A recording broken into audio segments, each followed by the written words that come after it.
Salut à tous, vous écoutez MCU Talk, le podcast de Marvel Planet où on parle de cinéma et de télé. Avengers, X-Men, Defenders, pas de jaloux. Mon acolyte du mois est encore une fois présent. Salut Basile, ça va? Hello! Oui, ça va, merci. Attention mesdames et messieurs, nous sommes en juin et vous écoutez le numéro 11.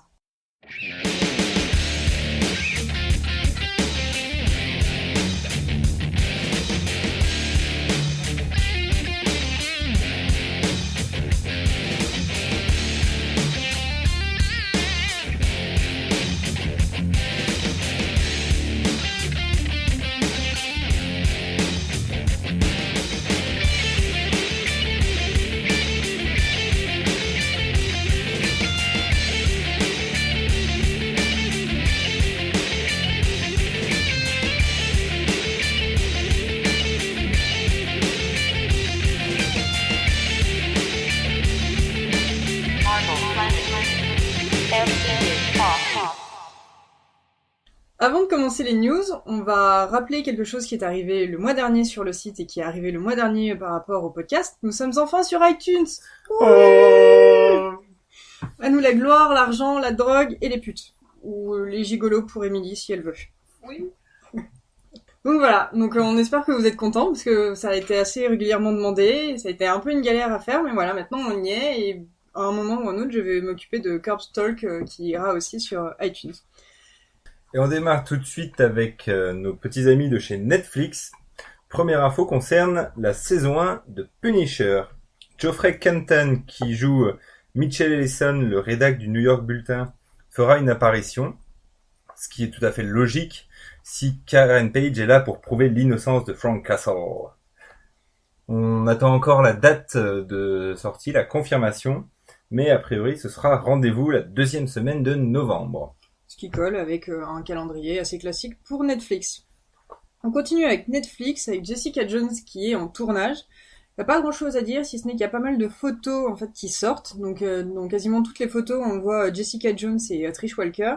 Et dans les dernières qui sont sorties, elles avaient des tenues assez colorées, notamment pour Trish Walker, des coupes de cheveux assez particulières. Enfin, on sent que, en gros, ça sent le flashback. Donc ça va être assez drôle, notamment je pense que ça va être un flashback sur la fin de carrière de Trish Walker en tant que Patsy et sa carrière d'actrice un peu chelou. Donc et voir l'importance qu'a eu Jessica Jones pour l'enlever des griffes de sa mère. Et autre série qui est également en tournage, c'est Luke Cage, donc pour la saison 2. Là aussi, pas grand-chose. Sans grande surprise, on va voir Claire Temple. Donc oui, elle fait quasiment toutes les séries Netflix, hormis celle de Punisher. Elle est quand même assez proche de Luke Cage, donc c'est assez normal. Même si l'acteur Mike Colter a précisé que peut-être dans Defenders, Luke Cage va se rapprocher de Jessica Jones. Donc à voir ce que ça va donner. En tout cas, on a vu Claire Temple et Luke Cage s'embrasser. Mais surtout, on a vu Lucy Liu sur le tournage. Donc pas en tant qu'actrice, mais peut-être en tant que réalisatrice, parce que dans les scènes, enfin dans les vidéos qui traînent sur internet du tournage, elle aurait plutôt un côté technique. Donc est-ce que ça serait pas elle la réalisatrice du premier épisode? Donc à voir, on verra bien en moment de quand on aura plus d'infos, mais en tout cas ça peut être cool de voir Lucy Liu à la réalisation. Et c'est tout pour Netflix, et on passe tout de suite sur ABC avec Agent of S.H.I.E.L.D. Oui, il va y avoir une saison 5, mais comme ils ont un petit peu tardé pour l'annoncer, et ben on va devoir attendre janvier 2018 pour voir les 22 épisodes, et c'est 22 épisodes sans pause. Rien, nada, pour se remettre de nos émotions à un moment ou un autre de cette saison. Donc ouais, en fait, ils vont devoir sacrément enchaîner s'ils veulent garder les 22 épisodes pour finir en mai-juin. On enchaîne côté Inhumans, donc la série très attendue par beaucoup d'entre vous. On sait que les parents de Black Bolt seront également dans la série à travers des flashbacks. Michael Buie,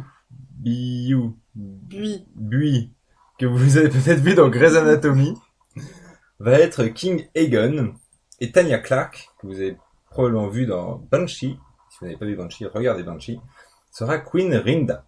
Henry Ian Cusick, que vous avez peut-être vu dans Lost, si vous vous souvenez, parce que ça commence à dater, sera le docteur Evan Diclan, un médecin humain. On a vu un nouveau poster de la série, avec Attilan qui vole, mais toujours pas de trailer à l'horizon. On a même vu un deuxième poster. Effectivement, avec la avec les forme de Black cheveux Bolt. de Médusa qui ont l'air d'être le fantasme de l'ensemble de l'équipe de promotion de cette série. Bah après, les cheveux sont vachement importants pour Medusa, et dans les comics, les cheveux sont ouf. Et d'ailleurs, c'est quand même une grande partie de son pouvoir, c'est ses cheveux. Mais Et là, c'est ils font que ça. c'est toujours dégueulasse. Putain, je pense que c'est un gros souci, ça. Hein.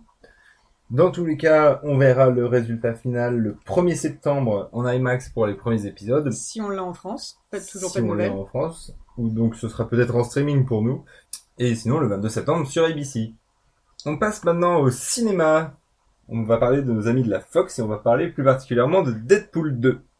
Le tournage a commencé et une petite photo assez rigolote est sortie. Et donc on peut voir Deadpool faire bronzette devant le manoir X, qui est l'école des mutants, l'école pour les jeunes surdoués. Et voilà, et on attend toujours Josh Brolin dans son rôle de câble. Mais en tout cas, il s'amuse toujours sur Instagram à montrer sa préparation. C'est bodybuilding intensif. Ah la vache. Vous pouvez suivre le hashtag Ryan Reynolds is my bitch. Ouais, c'est vrai, c'est quand même assez impressionnant. Toujours chez la Fox, parce que la Fox va nous proposer 3 films en 2018, et c'est New Mutant. Josh Boone a décrit le film comme étant un film d'horreur mutant. Je pense qu'on a déjà eu des films d'horreur mutants avec Apocalypse et Days of Future Past, donc Il y a beaucoup d'horreur. à voir qu'est-ce qu'il veut en dire. En tout cas, plus de noms du côté du casting. Rosario Dawson pourrait faire le docteur Celia Race. C'est pas officiel, c'est une rumeur, mais pourquoi pas. Elle nous ferait quand même 2 personnes médicales dans tout l'univers Marvel, entre ça et Claire Temple. Sinon, on aurait Henry Zaga, qu'on a vu dans 30 Reasons Why, qui ferait Sunspot, alias Robert D'Acosta. Donc, quand même un petit problème avec ce casting, parce qu'il y a quand même un gros whitewashing de Sunspot, qui, à la base, donc merci Cyril de Mighty Block qui me l'a expliqué et qui me l'a précisé. À la base, Sunspot est brésilien, et brésilien très noir. Il en a d'ailleurs souffert d'être de cette couleur-là, et il était très content de rejoindre les X-Men parce qu'il n'y avait pas de discrimination. Oui, dans les derniers comics, il y a eu un problème de colorisation. Le coloriste et le dessinateur se sont plantés, ils l'avaient un petit peu blanchi. Mais bon, après il était toujours brésilien dans l'histoire. Mais il était toujours brésilien, et puis ça a été corrigé au moment de la réimpression en TP.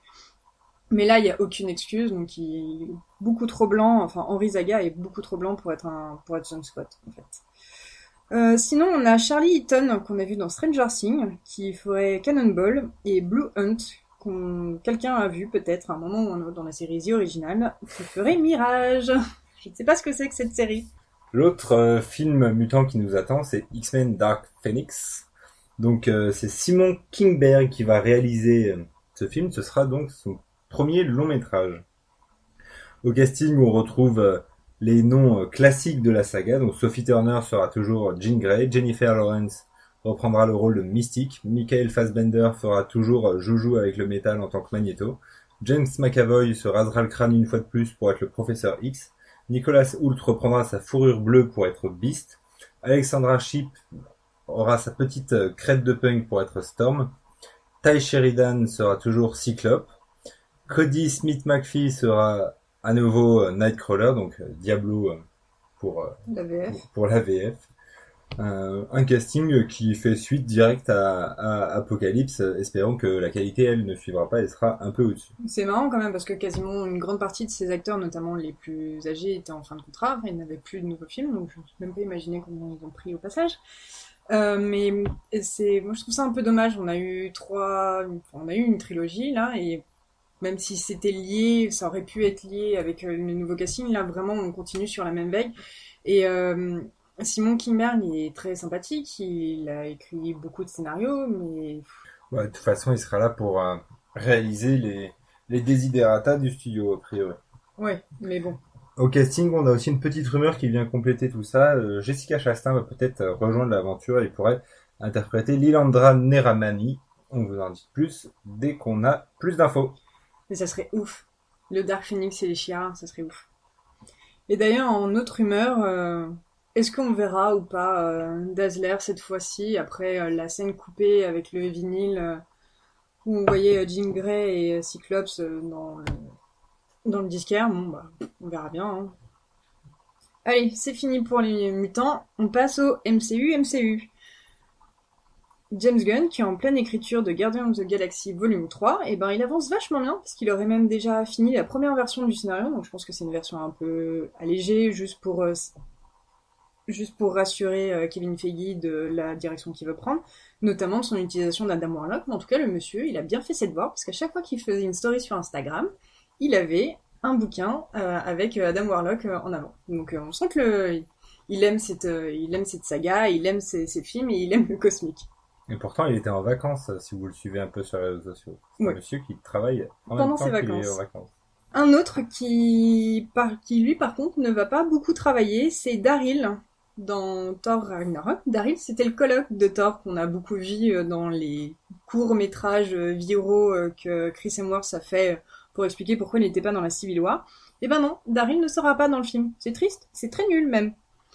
Mais c'est pas grave parce que il va y avoir d'autres choses à nous montrer. Et d'ailleurs, Chris Hemsworth a teasé que oui, on pourrait très certainement voir la dernière Infinity Stone dans Thor Ragnarok, ce qui colle assez avec pourquoi il s'était barré de la Terre après Avengers Age of Ultron. Donc ça concerne la Soul Stone. Si on reprend la théorie d'internet qui dit que tous les noms des Infinity Stones devraient former Thanos, et ben il nous manque le H. Et là, Hammer, Heimdall, on va attendre. On va découvrir que la pierre est dans Mjolnir depuis le début.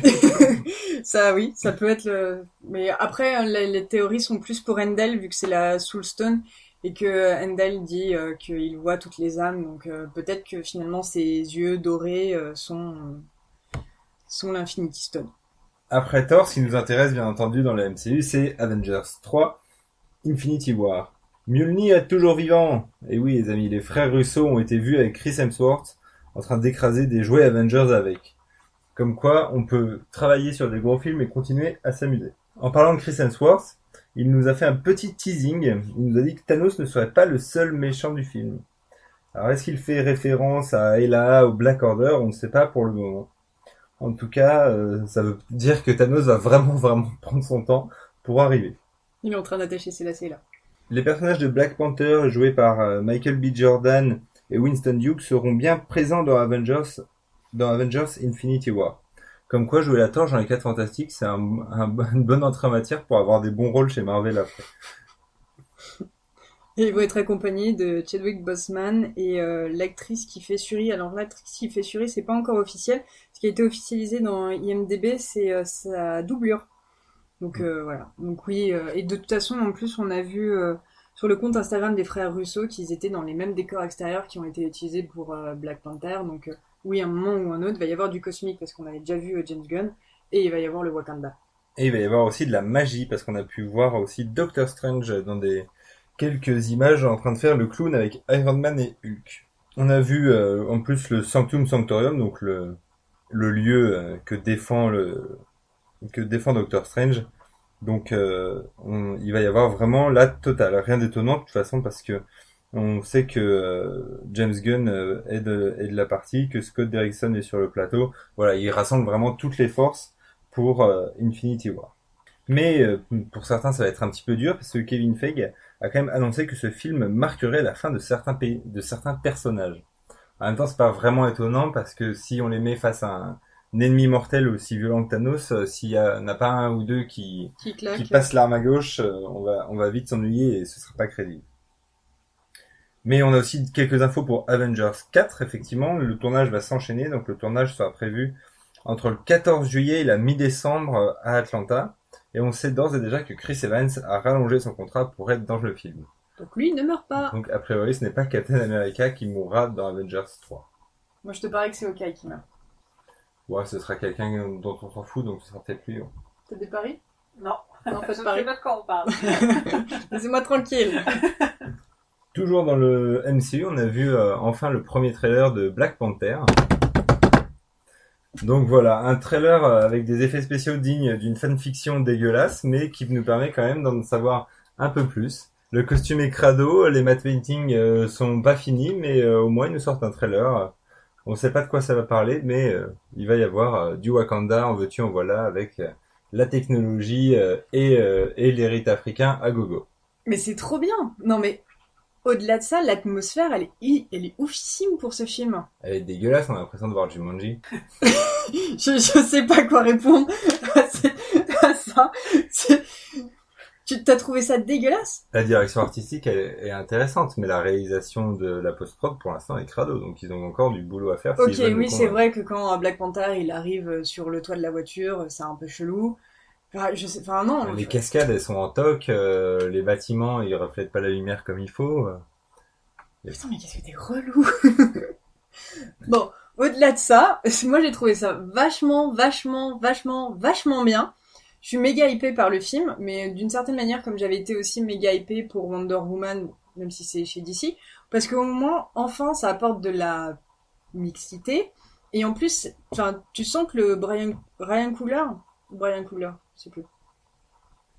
Monsieur Coogler, il l'a fait vachement bien et il a accepté, enfin, il a réussi à mettre de la modernité et tout en gardant l'héritage africain. Et j'ai pas l'impression que ça fait cheap, j'ai pas l'impression que ça fait surjouer, j'ai pas l'impression que enfin, j'ai trouvé ça ultra légitime dans tout et je trouve ça Mais oufissime. ce que je te dis, la direction artistique est tout à fait légitime, mais la réalisation en post-prod, ça c'est quand on met du fond vert partout, après il faut assurer avec les ordinateurs. Et là, de ce que j'ai vu, c'est pas le cas. Rien que l'affiche, elle est Oui, extrêmement l'affiche, crado, quoi. elle est dégueu. Un vieux montage tout pourri.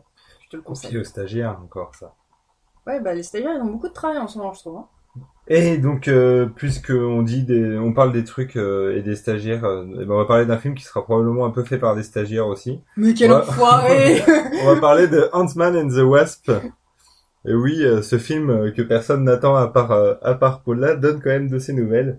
Donc Anna John Kamen, qui a joué dans Black Mirror, a rejoint le casting pour un tournage qui débutera le 4 juillet et aura lieu jusqu'en novembre. Mais quel enfoiré. Emily, aide-moi un peu. T'avais bien aimé Ant-Man? J'avais beaucoup aimé Ant-Man. Voilà. Mais Moi, j'avais bien j'ai aimé compris Ant-Man. aucune référence. Oui, bah c'est pas J'avais grave. bien aimé Ant-Man, mais j'avais pas envie d'en voir plus. Allez, Peut-être que pour Evangeline Lilly, je ferai une exception, Inch'Allah. Ah, super. Allez, enchaîne sur Sony, tiens. On passe à Sony, effectivement, parce qu'on a des premières réactions sur Spider-Man Homecoming. A priori, il y a pas mal de monde qui est plutôt hypé, malgré là aussi une affiche vraiment Oh dégueulasse. putain, mais l'affiche elle est dégueulasse. Sa dernière affiche elle est dégueulasse. Donc malgré cette affiche dégueulasse, on a quand même envie de dire vivement le 12 juillet. Donald Glover, dont le personnage n'a pas encore été dévoilé, pourrait jouer Aaron Davis, l'oncle de Miles Morales, Ultimate Spider-Man. Donc là, vraiment, ils s'en fichent, ils fusionnent Spider-Man et l'univers d'Ultimate Spider-Man sans aucun respect et allez-y les gars, faites ce que vous voulez. Non, en gros, c'est pas très grave. Mais on n'aura pas Miles Morales. Côté casting, on sait aussi que Zendaya ne jouera pas MJ Watson, comme on l'a longtemps supposé. Elle s'appelle en vrai Michelle Chumes, ce qui est le même nom que Vulture. C'est elle que son père est le grand méchant du film. Est-elle là pour espionner Spider-Man? Le mystère reste entier. On enchaîne sur Sony, qui a eu quand même une activité assez hallucinante côté annonce, parce qu'ils nous ont annoncé un film Venom. Et on sait que c'est Tom Hardy qui va revêtir le costume du symbiote en 2018. Emily est ravie d'apprendre cette nouvelle. Et c'est Ruben Fletcher qui est à la direction. Et maintenant, on sait même que le grand méchant, c'est Carnage. Effectivement. On sait que donc c'est Carnage qui est le Venom encore plus violent.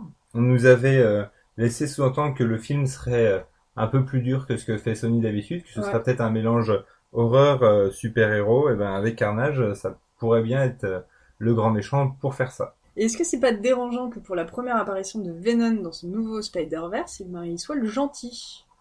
Effectivement, il aurait fallu peut-être que introduire Venom avant, mais Venom est en même temps déjà très connu, donc je pense qu'ils peuvent passer dessus rapidement, l'introduire vite fait et le mettre en anti-héros tout de suite. Moi, ça me gêne pas si pour une fois il se base sur le principe que les gens connaissent un peu et qu'on va pas tout réexpliquer encore une fois. Ok. Et c'est pas le seul film qu'on aura en 2018, parce qu'on a aussi eu l'annonce d'un film dont on n'avait aucune attente, on ne savait pas du tout, et en plus les personnages choisis sont pas nuls, mais sont très surprenants. Donc je parle du film Silver and Black, qui lui va être centré sur Black Cat et Silver Sable, et ça va être sous la direction de Gina Prince-Bythewood, à savoir la réalisatrice du pilote. Gina Prince-Bythewood. Gina Prince-Bythewood, à savoir la réalisatrice du pilote de Cloak and Dagger. Dis donc, ils enchaînent la Sony hein, entre deux films en 2018, dont un full féminin, donc ils prennent plus de risques Marvel de ce côté-là. Ils doivent avoir des droits qui expirent. Ils doivent avoir des droits qui expirent, c'est pas possible. Bah non, parce qu'ils ont tout l'univers Spider-Man, donc du moment qu'ils utilisent Spider-Man, ça reprend tout. Enfin bref. Well done les gars. Par contre, on a évité un peu la crise parce que Amy Pascal a dit la semaine dernière oui, nos films Sony, ils vont faut faire partie du MCU. Et Kevin Feige a fait j'en ai rien à foutre de tes personnages tout pourris, de tes films tout pourris. Spider-Man, je veux bien parce que on en a besoin, mais aussi bien Venom, Carnage que Silver and Black, t'en fais ce que tu veux. Et elle a dit bon d'accord, bon bah finalement donc le Spider-Verse ne sera pas dans le MCU sauf Spider-Man. Et d'ailleurs le prochain Spider-Man, donc celui qu'on va appeler pour le moment Homecoming numéro 2. Donc oui, il est confirmé. De toute façon, Tom Holland, il l'a précisé qu'il a un contrat au moins pour 3 films. Et il paraîtrait même qu'il y aurait un nouvel Avengers dans son prochain film, mais ce ne serait pas Iron Man. Donc on verra bien. Et tout ça, ça nous fait quand même beaucoup de films en 2018. Pour la petite récapitulation, ça nous fait 3 films Marvel, 3 films de la Fox et 2 films de Sony. C'est cool les gars, continuez comme ça parce qu'on a tous les sujets de MCU Talk de l'année prochaine qui sont plus ou moins faits. Et voilà, c'est tout pour les news. On espère n'avoir rien oublié. Si c'est le cas, n'hésitez pas à nous faire mention de nos erreurs ou de nos oublis en commentaire. Et on va passer maintenant à notre sujet du mois, qui est un double sujet. Nous allons en effet parler de Légion saison 1 et de Agent of S.H.I.E.L.D. saison 4. David, your whole life people have told you you were sick. David! I'll show you that it was really just a lie. The human race Amy? beginning to evolve. Amy! The divisions were created by our government to track and study people like you. And the ones they can't control, they kill. They're looking for us. I could help you rewrite the story of your life. Shall we begin? No, I can't. You're the key. The key to what? Winning the war? Is this real? All good in the head now? We've detained several Inhuman... Dismissed, Agent.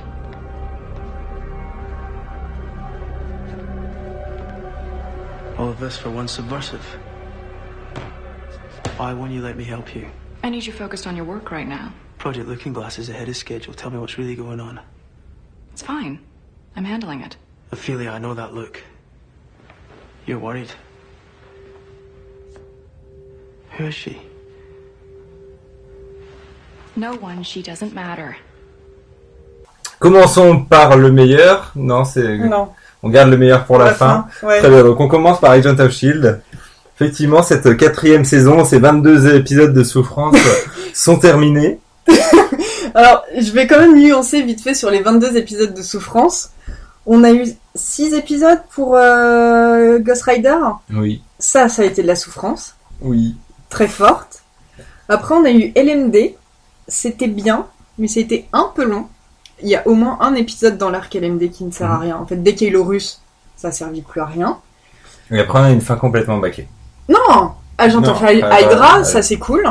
Mais alors le final en double épisode, qu'en plus ils ont même pas été foutus de nous mettre les deux à la suite de l'autre, mais qu'on a dû attendre une semaine entre l'horreur de ce final là, parce que putain j'avais aucune envie de vous regarder le dernier.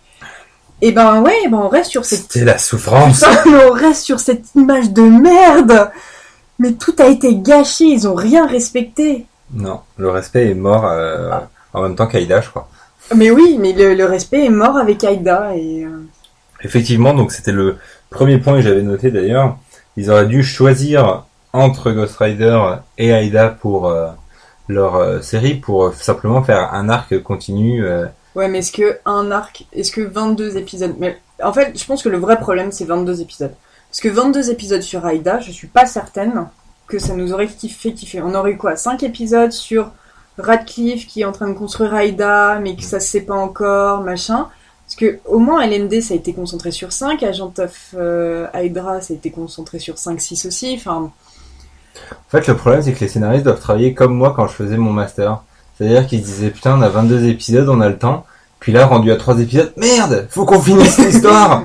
C'était un peu moi que 3 jours avant de rendre mes devoirs quand j'étais étudiant. Ah, c'est pour ça que j'ai eu des mauvaises notes avec toi. Ils ont fait des épisodes ultra longs dans Agent of Hydra, même si c'était plutôt sympa mais c'était quand même cet très univers long. inversé, mais c'était quand même très long. Puis quand ils sont revenus dans notre dimension, Ouais, mais c'est un problème. ils ont fait « Oh merde Mais Merde les gars !» Mais c'est vraiment un problème il y a 22 épisodes. Je pense que tu leur colles 10 épisodes. Tu racontes la même chose, mais Tu racontes la même chose, mais en mieux. Quoique, quand même, pour Agent Carter, la deuxième saison, c'était 10 épisodes, et c'était quand même aussi 10 épisodes de souffrance. Mais j'ai en plus l'impression qu'ils n'ont pas assez de budget pour tenir ces 22 épisodes. Non, des fois, il y a des... C'est-à-dire que les effets spéciaux, il y a ouais. des trucs crado. Enfin, le Ghost Rider, il est quand même crado. Je me suis surpris moi-même à aimer le Ghost Rider avec Nicolas Cage. Ouais. C'était quand même... Putain. C'était un exploit, on peut leur reconnaître cet exploit-là, de me faire aimer Ghost Rider avec Nicolas Cage. Enfin bon, ouais, il y a des trucs qui sont pas très beaux et c'est dommage. Un qui a pris un peu cher dans cette saison aussi, c'est Coulson. Je trouve qu'il a quand même pas mal perdu son rôle de leader. Comme il a le Patriote qui devient le directeur du le Shield. directeur du Shield, bah lui, il subit un peu, il suit, enfin il est directeur de sa petite équipe, mais je trouve qu'il a pas ce côté je tiens la barre quand le bateau prend l'eau. Non, parce et que tout même ça, son équipe en soi n'existe plus trop. Et finalement, quand le bateau prend l'eau, lui, il est de toute façon professeur d'histoire. Donc du coup, il est moins présent. Et moi, j'aimais bien ce côté à la fois des moments ultra charismatiques et des moments un peu rigolos. Là, il y a pas ça. Il a une espèce de romance moitié entamée avec May, c'est dégueulasse. qui est juste C'est un chiant. gros malaise. Oh putain, mais buvez là votre bouteille de whisky et qu'on n'en parle C'est plus. ça, bourrez-vous la gueule, baiser un coup et puis briser la glace quoi. Non, là il y a vraiment ce truc là. Puis puisqu'on parle du Patriote, enfin le Patriote aussi, il est assez chiant quoi. Il est tout fadasse. Il est fat, c'est un Captain America low cost. Et du coup ils ont voulu lui donner une espèce d'importance, Mais c'est mal fichu, même son histoire de finalement c'est pas un inhumain donc il a pas vraiment de pouvoir. Et s'il utilise trop de ce sérum, et il va crever. Et en plus, tout ça pour mourir un peu comme une merde dans Agent of Hydra. Oui, dans un hôpital qui s'écroule, effectivement. Voilà. Bon, ok, acte héroïque. Ah non, allez-y, Ouais, je mais tiens. c'est vraiment le sacrifice cliché.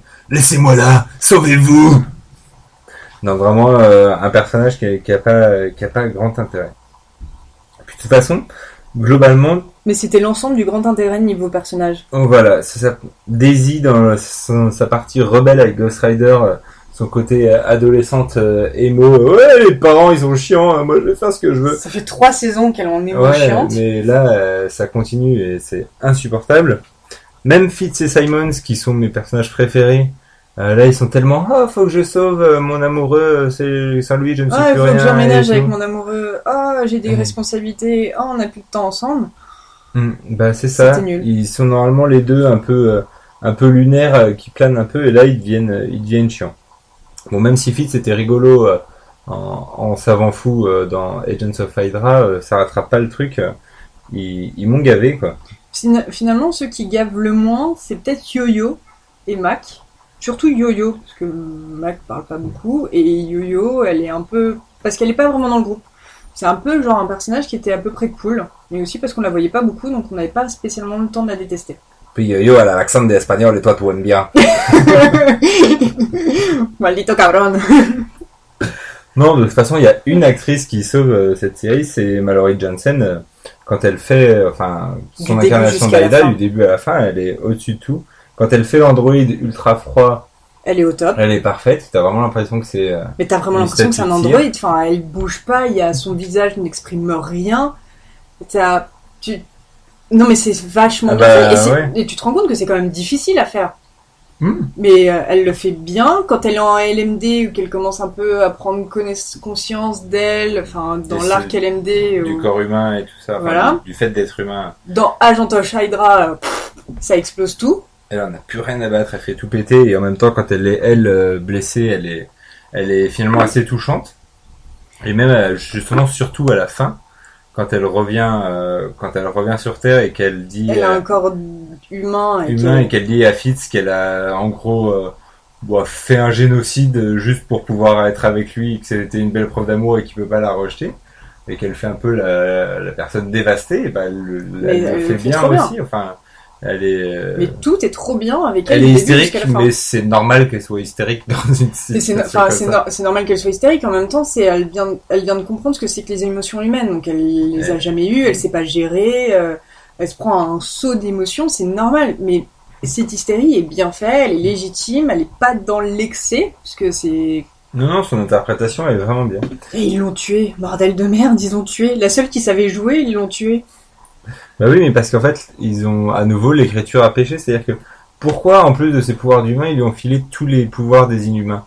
Parce que du coup, en faisant ça, ils auraient pu lui en filer un ou deux, ok, mais en lui donnant tout, et ben du coup, ils avaient plus aucun moyen de la contenir, donc du coup, ils étaient obligés de la tuer. Ils l'ont tué avec un truc que j'ai même pas compris, moi, comment Coulson s'est mis à héberger les Riders. Et il lit le bouquin, non? Ouais, mais enfin, c'est pas logique. Il lit le bouquin, quoi. Le bouquin, il est censé te donner du savoir et il est pas censé faire qu'une entité démoniaque quitte un corps pour posséder le tien. Si, c'était pour ça que le Ghost Rider, dans son arc, il en avait après le bouquin. Il en avait après les physiciens, mathématiciens, machin, qui lisaient le bouquin. Et c'est pour ça aussi qu'il a dû tuer son oncle, parce que son oncle, il voulait héberger le Ghost Rider en lisant le livre. C'est bon. Comme il y a des moments où je me suis endormi, j'ai pas compris. Mais du coup, c'était un peu nul comme fin. Il est devant la méchante, il fait maintenant j'ai le pouvoir de te tuer, t'es morte. Oui. Non, non mais ça a été. Elle est morte. Enfin, le gros problème de cette saison, c'est cette fin, et on en reste sur la fin, parce que quand même c'était assez bien. Enfin, ils ont compris il fallait faire des arcs. Ça a quand même rythmé la série, ça a donné un début et une fin à des arcs. L'idée des arcs, c'était quand même super cool.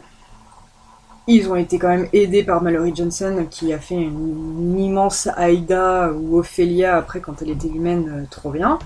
Et voilà, on en reste sur ce double final d'épisode. C'est une torture. Mais de toute façon, ils ont trop de personnages. Ils ont trop de personnages et ils ont trop d'épisodes. Enfin... J'ai l'impression d'être dans les experts parfois. Ouais, mais au moins dans les experts, tu pouvais en prendre un. Tu regardais, de toute façon il se passait pas grand chose, hein, donc.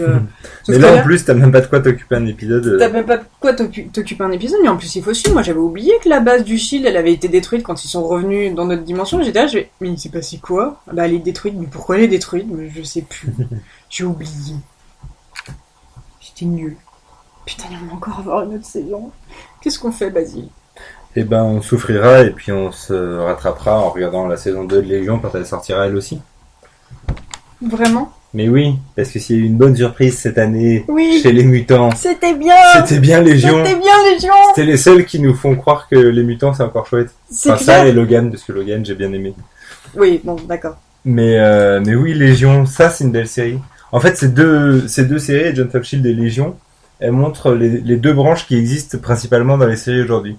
T'as la branche en 22 épisodes, ultra cadré, pas de surprise, etc. On y va, on balance, et puis de toute façon, comme ça, on va pouvoir passer des spots pubs parce que ça dure quasiment un an. Et puis t'as la série courte, 10 épisodes, un peu plus de risques, un peu plus de travail de réalisation, etc. Ça pourrait presque résumer 80% de la production télévisuelle américaine aujourd'hui. Qu'est-ce que c'était bien, Légion. Mais oui. Et en plus, on y croyait moyennement parce qu'on n'avait pas beaucoup d'informations au tout début. Et on a dû quasiment attendre le premier épisode pour se faire un avis et pour comprendre de quoi il était question.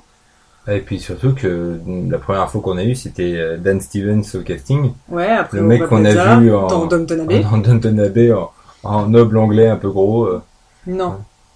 Mais non, c'est Matthew. Bah oui, mais il est un peu gros. Mais il est pas gros, Matthew. Il a des bonnes grandes joues. Oh là là.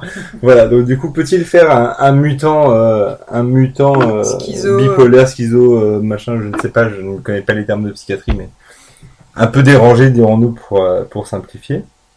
Et finalement, oui, il a drôlement bien fait le boulot. Mais en plus, il a bien fait le boulot, accompagné de gens qui font bien le boulot. Mais tout le monde fait bien le boulot. Mais oui.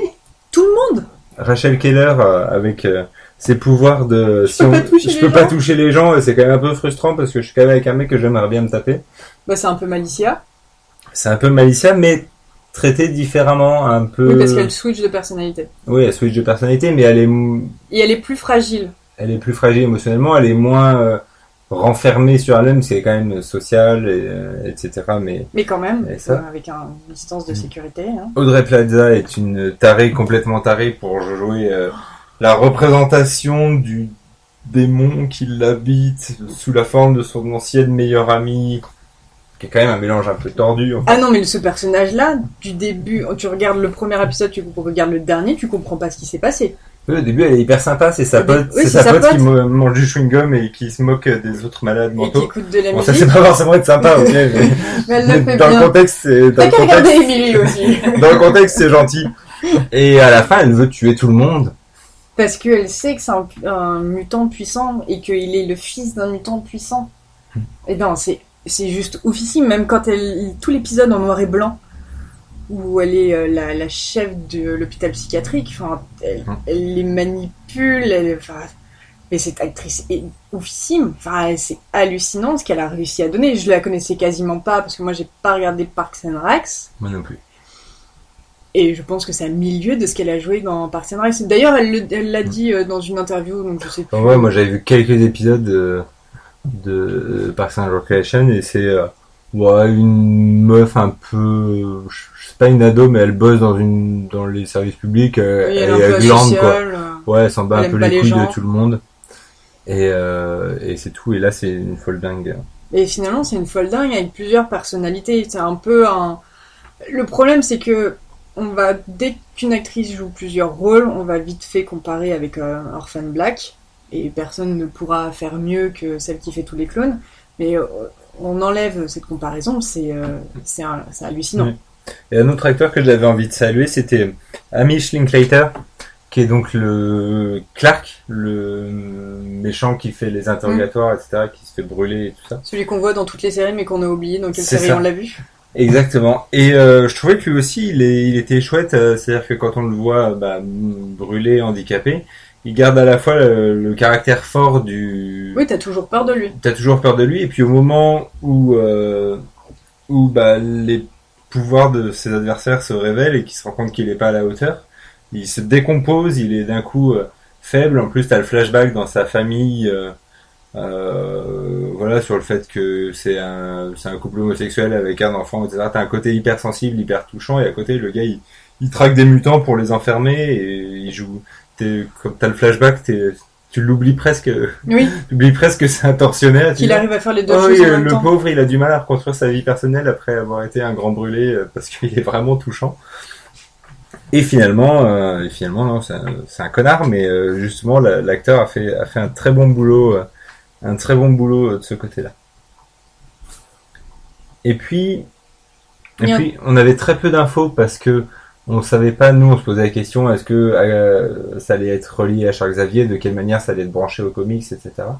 Et finalement, ils ont fait complètement une série pour les gens qui lisaient pas de comics.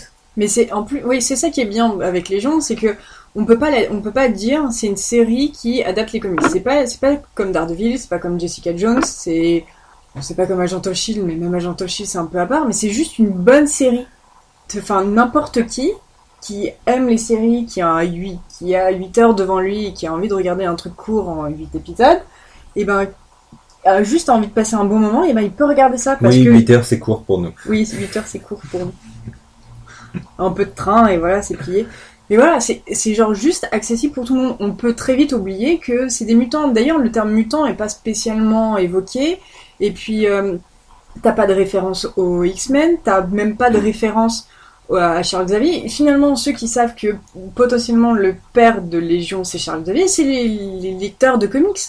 Tout le reste, eh ben, ils ont pas besoin de le savoir. Ils ont pas besoin. Tu sais que son père avait des pouvoirs aussi, mais voilà, c'est tout. Point. Et ils ont pas fait du name dropping et du... il y a rien de tout ça, il y a aucun easter fan egg service par rapport aux X-Men qu'à la Fox. Donc c'est juste une bonne série. Tu aimes les séries et t'as envie de regarder une bonne série, tu peux regarder Légion. C'est ça, c'est une série qui est très bien écrite. Il y a vraiment... c'est passionnant dès le début. Il y a quelques rebondissements, mais ça te fait pas des tatins, attention, il va se passer un truc. Ça t'amène ça, au contraire, plutôt sans te prévenir. Et à chaque fois qu'il y a eu des rebondissements, tu t'es dit, merde, putain, ils font ça, mais non, mais c'était pas ce qui était prévu.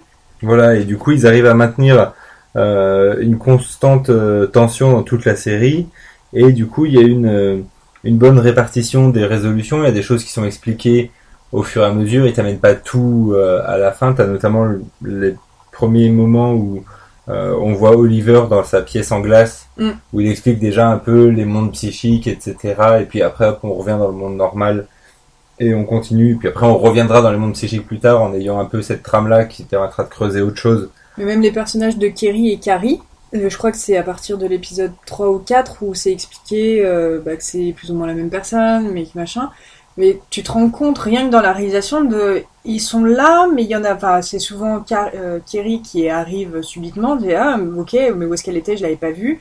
Et puis ils font des gestes, enfin, c'est vachement bien amené, en tout cas c'est bien amené dans la réalisation parce que tu te poses des questions, et une fois qu'on te l'explique, tu fais ah ok, c'est juste trop bien. Et justement, puisqu'on parle de réalisation, je fais le parallèle où on disait avant sur Agents of S.H.I.E.L.D. qu'ils avaient parfois des effets spéciaux un peu cheap. Bah là, Légion joue pas énormément sur des effets spéciaux, ils jouent beaucoup plus sur la réalisation pour faire comprendre les pouvoirs. Ouais. C'est-à-dire sur justement le Kerry et Carrie qui fusionnent. Bah en fait, tu vas avoir un personnage qui va être tout seul, la caméra qui va tourner et l'autre qui va apparaître derrière, tout simplement. Ils vont pas te faire une espèce de morphing dégueulasse de il y en a un qui sort de l'autre et voilà, il y a plein de choses comme ça qui sont très chouettes. Et la réalisation, de toute façon, elle est léchée, elle est assez impressionnante. Si vous aimez jouer un peu, faire la liste des techniques qui sont utilisées, des plans de caméra, etc., des références, il y en a des très chouettes. Vous allez forcément repérer les bullet time quand il y a les grandes crises de pouvoir télékinésique, effectivement, avec les pièces qui explosent et la caméra qui bouge avec tout qui est figé. Il y a ce qu'on appelle le dolly zoom qui est beaucoup utilisé aussi, c'est cet effet de distorsion de la profondeur où donc je vais essayer de l'expliquer. Je vais mettre des gestes avec mes mains que vous ne verrez pas. Parce que moi je le vois, donc je vais peut-être pouvoir mieux comprendre. En fait, le dolly zoom, c'est ce qu'on a vu beaucoup dans Vertigo d'Hitchcock ou dans Les Dents de la Mer, par exemple. Donc vous prenez un personnage avec le décor derrière. Et en fait, avec cet effet-là de caméra, le personnage au premier plan ne va pas bouger, puis vous allez avoir l'impression que le décor va fuir en arrière dans un grand mouvement. Donc c'est un mouvement qui est permis en fait parce que la caméra zoome en même temps qu'elle recule et du coup ça déforme la profondeur. Et c'est pas mal utilisé effectivement pour signifier l'étourdissement, la folie, etc. Et donc ça il l'utilise pas trop souvent, il l'utilise bien, comme le bullet time aussi. Et du coup voilà, si vous êtes un peu amateur des belles images et des bonnes méthodes de réalisation, vous aurez plein de petites choses qui seront utilisées, mais qui seront utilisées toujours très justement, qui seront pas une démo de regardez, on est des grands cinéastes, on fait des effets de ouf et on a trop de la culture. Mais ouais, c'est ça qui est impressionnant, c'est que tu sens que tout est maîtrisé, tout est parfait, tout est ultra travaillé, mais en même temps ça a l'air tellement logique. Il y a 2 scènes, si je dis pas trop de bêtises, il y a 2 scènes dansées, une dans le premier épisode sur du Gainsbourg, et après il y a celle où ils sont en noir et blanc. Enfin, c'est Aubrey Plaza qui danse. C'est quand même bizarre de voir les acteurs danser. On va pas se mentir, c'est quand même assez... Mais là, elles sont logiques. Tu te dis, mais ils auraient pas pu faire autre chose. Oui, ben voilà, ils sont dans un hôpital psychiatrique.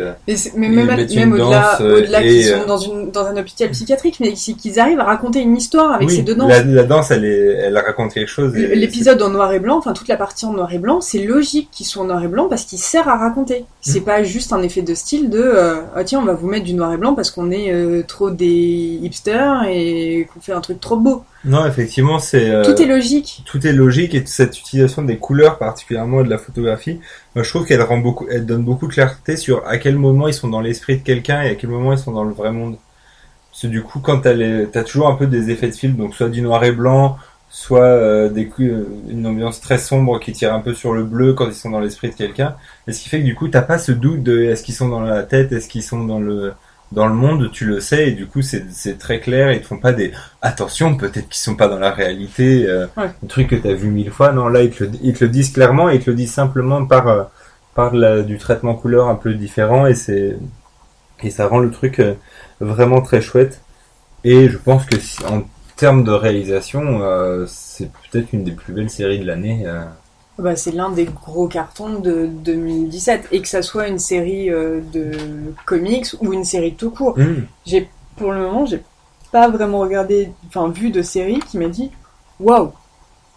Non, effectivement, cette année, j'ai vu des choses sympathiques, mais qui m'a scotché autant visuellement. Alors, il y a, dans un autre style, il y a American Gods qui est très bien et très bien fichu, mais qui est encore à un niveau en dessous. C'est quand même un niveau en dessous, et rien que pour les effets spéciaux, quand même, dans American Gods, il y a des trucs qui sont un peu caca. Ouais, il y a quelques petits ratés, et puis il y a beaucoup moins de jeux de caméra, etc. C'est beaucoup plus simple. Donc effectivement, oui, vraiment, Légion, c'est la belle série de l'année, toute série confondue.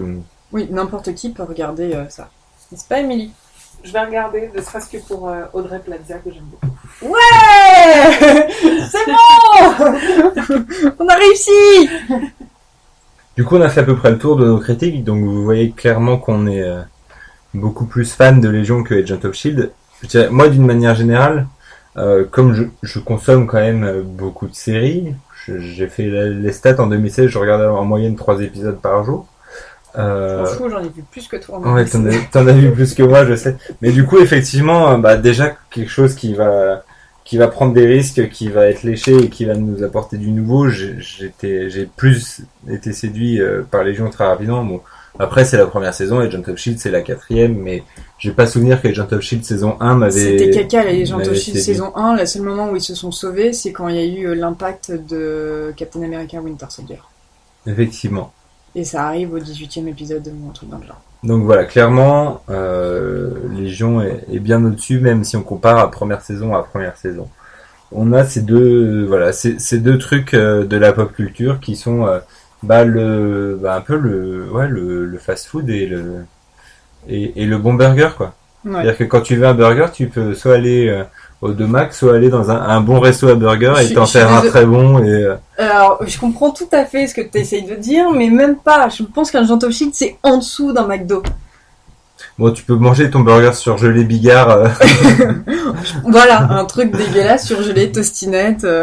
Voilà, ça c'est Agent of Shield. Fait à la chaîne en usine. Ça c'est Agent of Shield. Enfin voilà, du coup, mais moi-même de temps en temps, je me fais un McDo où je fais mes courses et je me fais un burger de supermarché tout près parce que j'ai envie de gras à ce moment-là et du coup voilà, on ne dit pas regardez pas c'est tout pourri parce que enfin mine de rien on exagère un peu quand on dit que c'est la souffrance. Si vraiment c'était la souffrance à ce point-là, j'aurais pas suivi. Mais je pense que c'est quand même important de dire qu'il y a 2 poids 2 mesures dans la réalisation de ces 2 séries-là. Et qu'en plus même pour moi Netflix n'arrive pas à la hauteur de Légion. Non, clairement. Netflix c'est très bien, hein. Mais ils ont même donné un style Netflix.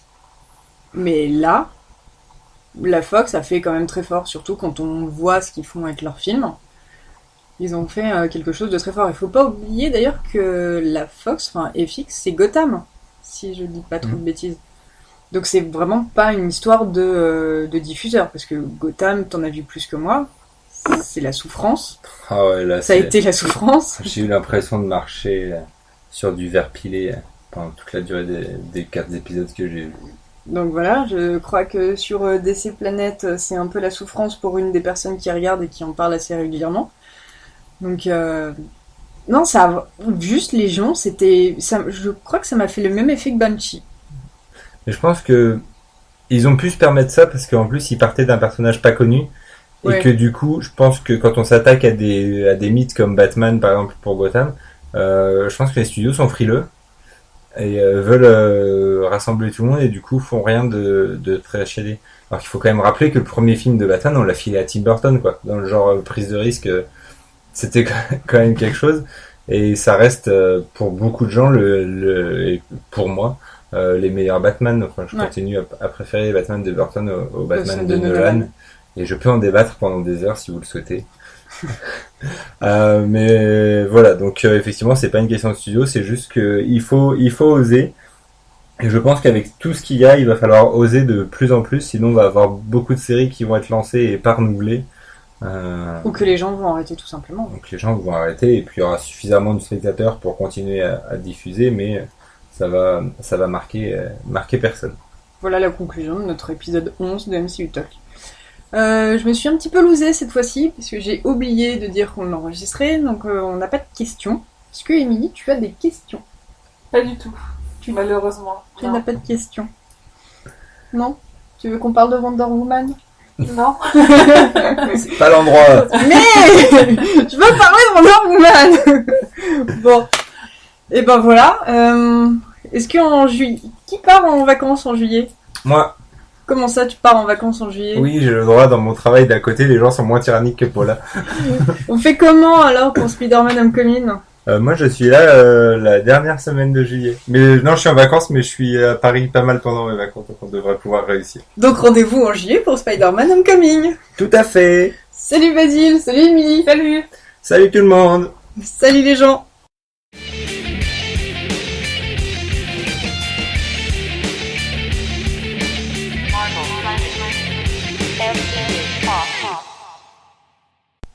Bon, en même temps, si on a trop chaud, on a qu'à dire Agent of Shield c'est bien et les non merde.